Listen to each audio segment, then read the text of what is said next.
Most men today are micronutrient starved. They eat chicken, rice. They drink whey protein shakes all the time instead of eating real food. They train hard. They sleep well.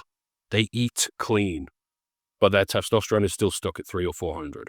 And they wonder why. They're missing a food that is ridiculously nutrient dense. And I would argue the vast majority of modern Westerners have completely forgotten about it. It's almost like this food doesn't exist anymore.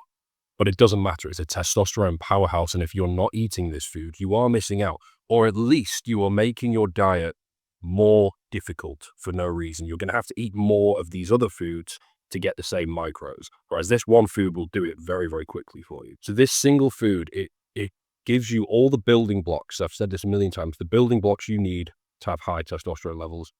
The 800 to 1200 that I often talk about, which is the ideal range for all men regardless of age. Health has no age, body fat percentage. There's an ideal range regardless of your age. But this one food gives you all of these things. So massive doses of zinc, copper, magnesium, selenium, B12. All of these things are amazing for your thyroid. So many guys have messed up thyroids these days. Copper as well, I want to emphasize, you need a certain amount to be balanced with the zinc. I'm not the first person to say this, but I've seen a lot of blood works where it's true. The zinc to copper ratio is way off and it makes your testosterone lower, so you're supplementing with zinc.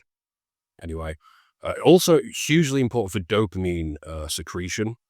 So you guys who are struggling with motivation, you guys who are addicted to you know what, definitely this food's going to be very helpful for all of these micronutrients and keeping the right ratios, which is so important. Supplements won't give you the ratios and the balances. So what is this food?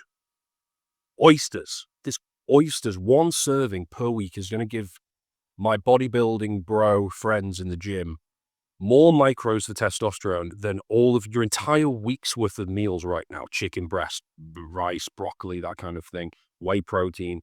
Whey protein is good, but it doesn't even compare to some of the foods I talk about here. The other one was in a recent video. Guys, check it out. Now, the next question you're going to have is where to buy them and what source to buy from. Things like Mercury and things like that. And I'll get to that in just a minute. Firstly, a huge rule when it comes to testosterone is you need to be not shredded. Being shredded is not ideal for high testosterone levels, but you need to be relatively lean, live in a world where a huge percentage of the population are either overweight or obese, which means these people need to get into a calorie deficit in order to keep their metabolism high without losing muscle.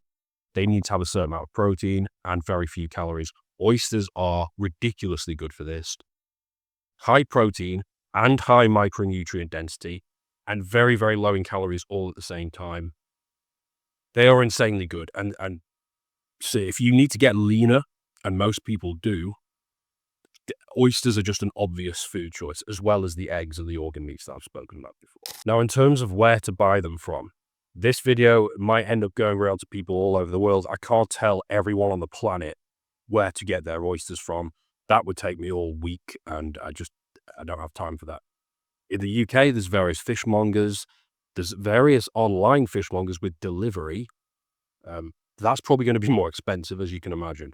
But there's various fishmongers. Good general rules to follow, as is the same with all seafood, is that you generally want to prioritize wild caught. You definitely don't want them in seed oils. If you're looking at tinned stuff, you definitely not seed oils. And generally speaking, fresh is going to be better, of course. Now, so oysters tend to have a lower risk of mercury poisoning than a lot of other seafood. Generally speaking, again, around the world, I can't cover every single country. But in the UK, this is certainly true. And then the next question becomes, what if it's too expensive? What if I can't afford it? I always say make it the goal to get to the point where you can afford it. But one of my friends always said, the poor man's oysters is sardines. So if you can't afford oysters, get sardines. They're not going to have quite the same ridiculous amount of micronutrient density, but they are still very good. And as long as you don't overdo them, and this should be a part of the high testosterone diet. It's not just meat. It's not just steak and eggs. I've seen more blood work recently where guys have had very, very very low EPA to AA ratios, which means that they've got very high inflammation levels throughout the body. You're not going to have really high testosterone levels with really high inflammation throughout the body. And EPA, fatty fish, things like that, really, really useful. So please don't underestimate the power. If you found this video useful, you will also find possibly the most powerful testosterone food on the entire planet video useful. I'll link it here. And that should be used in conjunction with everything I've spoken about in this video. You want to combine the both. You get the best of both worlds. You can't really fail if you use these things. It's a very, very different world from the chicken, broccoli, rice, whey protein, bodybuild diet, which came from dudes who were on boatloads of steroids, so they didn't need to worry about these things, whereas you and I do need to worry about these things. So hope you found this video useful. Check out that video because it's a perfect complement to this video, and I'll see you there.